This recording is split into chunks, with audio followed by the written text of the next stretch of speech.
Pernahkah Anda berhenti sejenak di sore hari, menatap ufuk barat yang memerah, dan menanyakan sebuah hal sederhana namun sangat membingungkan?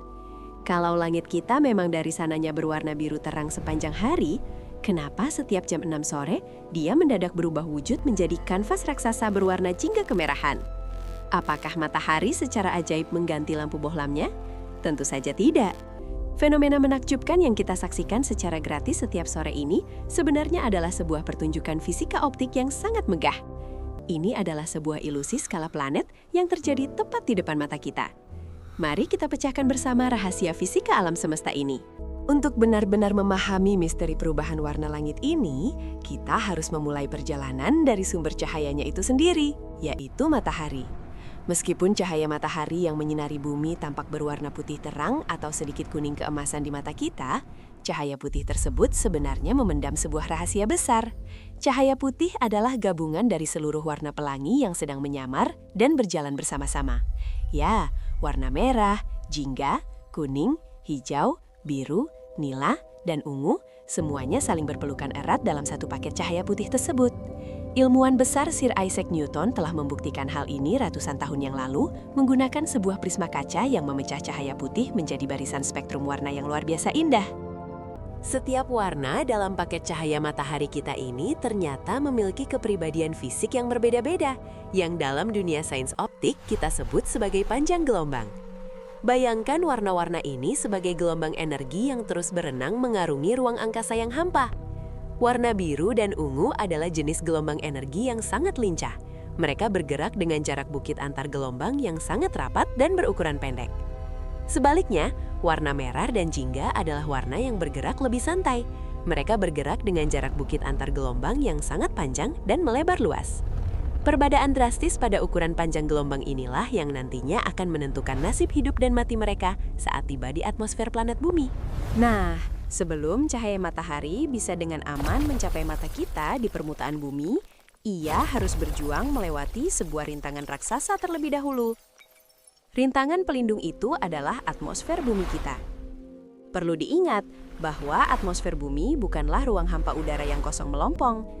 Atmosfer adalah sebuah lautan gas yang sangat tebal, didominasi oleh triliunan molekul gas nitrogen dan gas oksigen, beserta campuran debu halus dan uap air. Untuk mempermudah pemahaman visual kita, mari kita bayangkan seluruh atmosfer bumi ini sebagai sebuah hutan rimba purba yang sangat rapat dan lebat. Molekul-molekul gas nitrogen dan oksigen yang melayang memenuhi udara ini adalah batang pepohonan raksasa dan semak belukar yang siap menghadang siapa saja yang masuk ke dalam hutan. Pada siang hari bolong, matahari kita berada di posisi tegak lurus tepat di atas kepala. Ini berarti cahaya matahari dari angkasa hanya perlu menempuh jarak vertikal yang relatif sangat pendek untuk melewati ketebalan hutan atmosfer menuju mata kita di bawahnya. Disinilah balapan cahaya ini resmi dimulai. Saat cahaya putih menembus atmosfer atas, molekul-molekul udara mikroskopis mulai mengganggu para pelari warna ini. Fenomena tabrakan antara cahaya dengan partikel yang lebih kecil dari ukuran panjang gelombang cahaya itu sendiri disebut sebagai hamburan Rayleigh, dinamakan untuk menghormati ilmuwan Lord Rayleigh. Dalam fenomena fisika ini, gelombang cahaya berwarna biru yang memiliki ukuran fisik paling pendek adalah pihak yang paling rentan terhadap gangguan. Mari kita buat fenomena rumit ini jauh lebih jelas dengan menggunakan analogi sebuah balapan lari melintasi rintangan alam. Bayangkan, warna biru dan warna merah di dalam cahaya matahari tersebut adalah dua orang pelari atletik profesional yang sedang berlomba adu cepat menembus hutan lebat atmosfer kita. Pelari biru adalah seorang atlet pelari sprint jarak pendek yang sangat lincah. Namun sayangnya langkah kakinya sangat pendek dan sangat rapat, persis seperti karakter gelombang cahayanya. Di sisi lain, pelari merah adalah seorang atlet raksasa yang langkah kakinya sangat lebar, santai, dan panjang, mewakili karakter gelombang cahayanya yang merenggang. Ketika pistol start kosmik ditembakkan dari matahari, keduanya melesat bersamaan dengan kecepatan cahaya menuju bumi. Saat mereka berdua menembus masuk ke pinggiran hutan gas atmosfer, pelari biru langsung menemui masalah besar yang fatal. Karena langkah kakinya sangat pendek, ia kesulitan dan tidak bisa dengan mudah melangkahi akar serta batang pohon molekul gas oksigen yang padat menghadang di depannya. Akibatnya, pelari biru terus-menerus tersandung dan menabrak pohon-pohon gas tersebut dengan keras. Menariknya, tabrakan molekuler ini sama sekali tidak menghancurkan pelari biru, melainkan membuatnya terpental dan berbelok ke segala arah tanpa bisa dikendalikan. Ia terpantul dari satu molekul gas ke molekul gas lainnya secara berantai, berserakan hingga menyebar melata ke seluruh penjuru langit atas. Proses hamburan cahaya biru yang luar biasa masif ke segala arah inilah yang membuat bentangan langit siang kita selalu terlihat biru cerah. Sementara sang pelari biru sibuk menabrak pohon-pohon gas dan terpental membanjiri seluruh penjuru langit, apa kabar dengan kompetitornya, si pelari merah? Sang pelari merah ternyata sangat diuntungkan oleh fisika, karena ia memiliki langkah kaki gelombang yang sangat panjang. Ia dengan sangat mudah bisa melangkahi berbagai rintangan molekul gas udara yang berukuran kecil tersebut. Ia jarang sekali tersandung atau menabrak pohon atmosfer di depannya.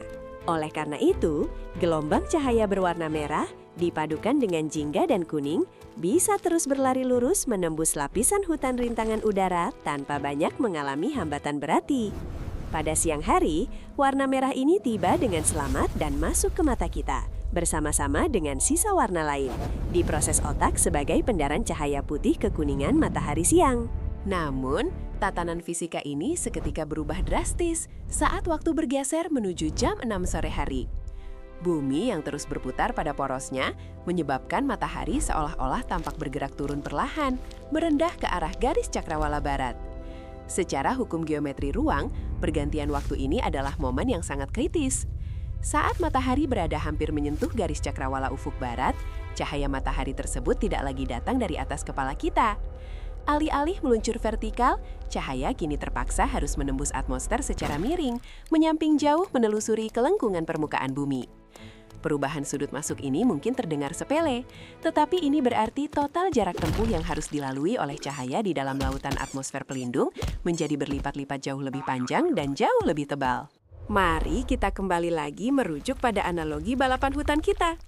Pada sore hari menjelang senja, lintasan lari mendadak diubah total oleh panitia fisika alam semesta. Hutan atmosfer yang harus ditembus kini tidak lagi setebal 10 km secara vertikal, melainkan bisa mencapai puluhan kali lipat lebih tebal karena lintasan cahayanya miring menyamping panjang. Para pelari cahaya kita kini dihadapkan pada perlombaan lari ultramaraton yang sangat brutal, melewati rentetan hutan rintangan molekul gas yang luar biasa padat tanpa ujung. Tantangan jarak jauh yang melelahkan ini menjadi ujian ketahanan yang sesungguhnya bagi seluruh warna cahaya. Dan lorong rintangan atmosfer yang sangat panjang inilah yang akan menyeleksi secara ketat siapa gelombang cahaya yang benar-benar kuat bertahan hingga mencapai garis akhir.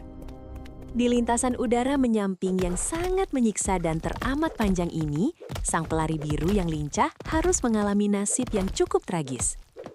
Mengingat ia terus-menerus menabrak rintangan pepohonan gas di sepanjang jalan yang kini berkali-kali lipat lebih jauh, ia memantul dan terpental melebihi batas toleransinya. Seiring berjalannya waktu dan bertambahnya jarak lintasan horizontal, seluruh sisa energi gelombang pendek cahaya biru benar-benar terhambur habis ke segala arah secara absolut. Cahaya biru itu tersebar sangat jauh di area atmosfer bagian barat dan angkasa tinggi jauh sebelum cahayanya sempat mencapai mata kita di daratan yang menanti kedatangannya. Warna biru terpaksa harus menyerah kalah, murni kehabisan tenaga secara fisika dan terhapus sepenuhnya dari pandangan langsung di ufuk senja. Inilah jawaban pasti kemana warna biru itu pergi. Ketika sang pelari gelombang pendek berwarna biru sudah gugur tersebar jauh di pertengahan jalan akibat jarak rintangan atmosfer yang terlalu panjang, lantas siapakah yang pada akhirnya berhasil menembus kerasnya hutan atmosfer sore dan menyentuh garis finish tepat di dalam mata Anda? Tentu saja, pelari raksasa kita, pelari merah dan rekan dekatnya, si pelari jingga.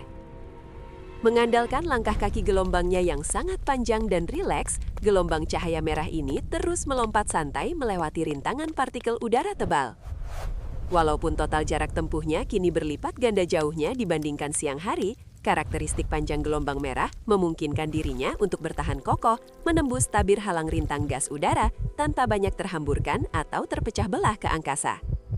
Sang warna merah menembus lurus masuk, keluar sebagai pemenang mutlak balapan panjang ini, dan langsung mendarat mulus di retina mata kita. Itulah alasan murni mekanika fisika dan sains optik yang luar biasa memukau di balik pertanyaan mengapa langit biru tiba-tiba seolah terbakar oleh rona jingnya kemerahan setiap kali waktu senja tiba. Langit sore yang menakjubkan itu sebenarnya tidak pernah mengubah warna aslinya dari sananya. Melainkan, kenyataan biologis kita hanya mengizinkan kita untuk melihat para pelari gelombang cahaya terpanjang yang berhasil sanggup menyelesaikan perlombaan terberat di dalam lapisan atmosfer miring. Gelombang cahaya kemerahan murni ini kemudian bebas memantul secara estetik pada partikel debu halus dan kelompok awan yang berkumpul di langit tingkat rendah, melukis kanvas ruang angkasa kita dengan palet warna-warni senja yang sangat kaya, dalam, dan mengagumkan jiwa.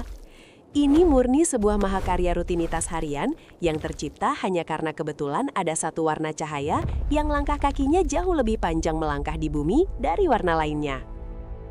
Sebagai tambahan informasi sains yang menarik, intensitas keindahan langit senja ini faktanya seringkali dibantu secara drastis oleh berbagai tamu tadi undang melayang bebas di atmosfer terbawah kita. Partikel-partikel debu tanah yang terbawa badai angin melintasi benua, tumpukan partikel abu mikroskopis dari sisa letusan gunung berapi yang melayang di tingkat stratosfer, hingga partikel padat polusi asap kendaraan berat di langit kota-kota besar metropolitan, semuanya bertindak secara aktif sebagai rintangan-rintangan ekstra yang masif di jalur lintasan balap cahaya senja kita. Bongkahan partikel-partikel besar non-kotor ini bertugas menyaring sisa-sisa warna biru dengan jauh lebih kejam dan agresif lagi keluar angkasa, sekaligus menyebarkan warna merah tebal ke area bidang pandang yang jauh lebih luas dan merata. Ironisnya, hukum optik menetapkan bahwa semakin kotor dan berpolusi udara lokal suatu wilayah oleh partikel debu, biasanya langit senja di sana akan justru tampak semakin berwarna merah darah menyala dan terlihat jauh lebih dramatis bagaikan lukisan alam di mata manusia. Sebagai kesimpulan dari perjalanan optik ini, jadi nanti setiap kali Anda menyempatkan diri berdiri di luar rumah, menatap lekat bola matahari yang sedang terbenam turun perlahan di batas ufuk barat, cobalah ingatlah kembali balapan lari cahaya yang epik dan tanpa henti yang sedang bersusah payah terjadi tepat di udara atas sana. Ingatlah perjuangan sang pelari cahaya biru yang lincah, namun malangnya kehabisan seluruh tenaga akibat terus membentur tebalnya hutan partikel molekul atmosfer bumi. Serta ingatlah kegigihan sang pelari cahaya merah yang santai berbekal langkah fisik kanan jauh, melompat tegar menyentuh garis akhir takdir demi menyapa syaraf retina mata Anda secara langsung. Fenomena senja harian ini sama sekali bukan sekadar peristiwa transisi pergantian waktu hari yang tampak indah dan estetik, melainkan sebuah demonstrasi panggung terbuka dari tarian absolut fisika energi cahaya dan geometri tata surya planet yang luar biasa menakjubkan akal sehat manusia. Oleh karena itu kawan, teruslah kritis bertanya tentang alam sekitarmu, dan teruslah tajam mengamati sekeliling. Karena sejatinya alam semesta raya di atas sana selalu memiliki cara yang romantis dan puitis untuk mengajarkan pelajaran sains serta hukum fisika tingkat tinggi kepada kita semua setiap hari tanpa henti.